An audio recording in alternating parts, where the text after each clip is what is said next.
जो आप लोग यहाँ पर उपस्थित हुए हैं, क्योंकि आप लोगों के बिना पार्टी अधूरी रहती है।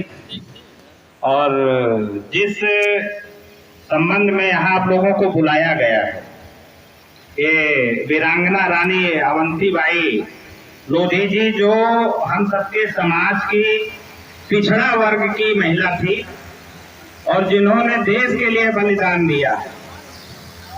हम आप आज यहाँ लड़ते हैं किसी खेत के लिए, किसी की मेड़ कट गई, किसी ने गाली दे दी, लेकिन ये इतनी महान महिला थी और हमारे समाज की थी, आप सबके घर से थी, भले जानकारी ना हो क्योंकि बहुत पुरानी बात है।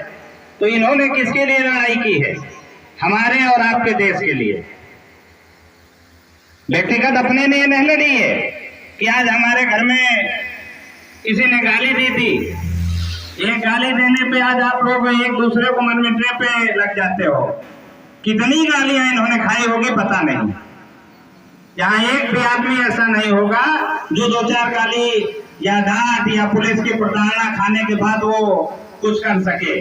और ये रानी अवंतीबाई ने तो बहुत कुछ झेलने के बाद देश को आजाद कराने के लिए अपनी जान कुर्बान कर दी। बहुत कम लोगों को जानकारी इसलिए है कि वो पिछड़ा वर्ग से। और इस तरीके की जनता, अभी कोई और किसी तरह का प्रोग्राम हो, कहीं ऑर्केस्ट्रा डांस हो, तो देखो घर से सब लोग इकट्ठे होकर भागते हो। तुम्हारा अध्यक्ष तुम्हारे बीच में आया, तुमको जगाने, तुमको समाज से ऊपर उठाने आया है। तो ये इतनी जनता जो यहाँ इकट्ठी है, ये कम है। भले आप लोगों को बुरा लग रहा हो, लेकिन मुझे नहीं अच्छा लग रहा है। कितने लोग आके हमारे अध्यक्ष का स्वागत कर रहे हैं। इस जितनी भी 2-4-10 गांवों में हमारे लोधी बिरादरी है। और फिर आप लोग, कई बार हमको ये सुनने में मिला है, समाज में सुनने में मिला है, लोधी पार्टी। किसने कह दिया ये लोधी पार्टी? क्या व्यक्तिगत लोधी पार्टी है? मैं माननीय अध्यक्ष से भी ये चीज जब पूछूंगा कि क्या इस पार्टी में कोई अन्य व्यक्ति नहीं आ सकता है क्या? तो समाज में ऐसे भ्रामक बातें क्यों फैलाई जाती है कि लोधी पार्टी है? मैं भी इस समाज का हूँ, या तो मुझे इस पार्टी से मोहब्बत है। चाहे लोधी पार्टी हो, चाहे अध्यक्ष जी हो, या इसमें कोई और बिरादरी का आदमी हो, हमारे साथ जो लोग आए हैं उसमें कई जात के लोग आए हुए हैं।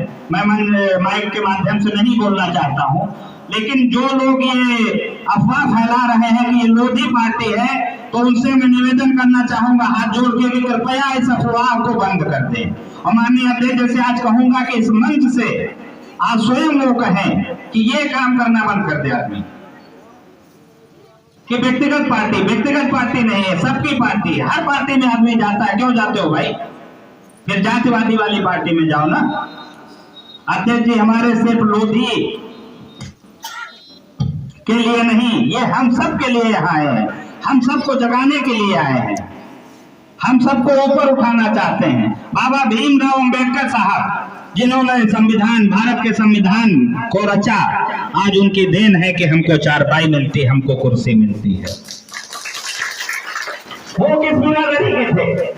उनके संविधान को आज पूरा देश मानता है, सब सम्मान मानता है। हमारे अध्यक्ष जी के संविधानों को, उनकी बातों को अगर हम लोग इस तरह कहेंगे तो कहाँ काम चलेगा?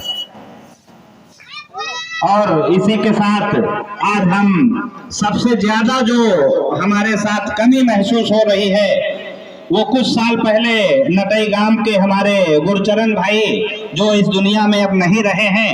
आज लोधी समाज में उनको लोग याद करते हैं। पिछले वर्ष इस पार्टी का सबसे बड़ा स्तंभ, खंभा माना जाता है, हमारे गांव के भाई राम सजीवन लोधी, दुर्घटना में उनकी मृत्यु हो गई। आज उनकी कमी हम लोगों को बहुत खल रही है। वो बेचारे आपकी पार्टी में हमेशा हम सबके साथ कंधे से कंधा मिला के चलते रहे। 15 अगस्त को हमारे यहाँ कल तिरंगा रैली पिछले वर्ष निकली थी, हमारे पास आज भी फोटो है। उन्होंने तिरंगा दिखाकर हमारी रैली को रवाना किया था। इस बार मैंने तिरंगा रैली नहीं निकाल पाया क्योंकि मुझे बहुत तकलीफ थी सिर्फ वो फोटो देखकर कि सजीवन भाई आज हमारे बीच में नहीं है। कोटवा निवासी राम सजीवन भाई, उनको हम लोग बहुत याद करते हैं। वो हमारी पार्टी के बहुत अच्छे नेता थे, कार्यकर्ता थे, हम सबके भाई थे, बड़े भाई थे। ज्यादा कुछ नहीं कहूंगा। और अब आप लोग बस यही कहना है कि पार्टी को मजबूत करके, इस तरीके से पार्टी मजबूत नहीं होगी कभी भी। मैंने अपने यहाँ जो भी हमारे कार्यकर्ता हैं, हमारे सुरेश भाई हैं जो होशियारगंज के, मैंने हमेशा बताया है, पार्टी जहाँ कहीं भी करो अपने तन मन धन से करो। जितने लोग यहाँ बैठे हो, हम खाली चंदा लगा देंगे तो हमारा स्टेज और हमारा टेंट बहुत अच्छा बन जाएगा। और अगर नहीं कोई चंदा लगा सकता है तो आप हमसे बताइए, मैं अपने अध्यक्ष के लिए स्टेज और टेंट की व्यवस्था करूंगा, लेकिन फिर सड़क पे कॉलर न कोई झटके कि आज हमने ये कर दिया, आज हमने वो कर दिया। किसी के लिए कोई एहसान नहीं कर रहा है। और अध्यक्ष जी का मैं बहुत बहुत आभार व्यक्त करता हूं, क्योंकि हमारे अध्यक्ष जी जो बातें कहते हैं वो समझने योग्य है।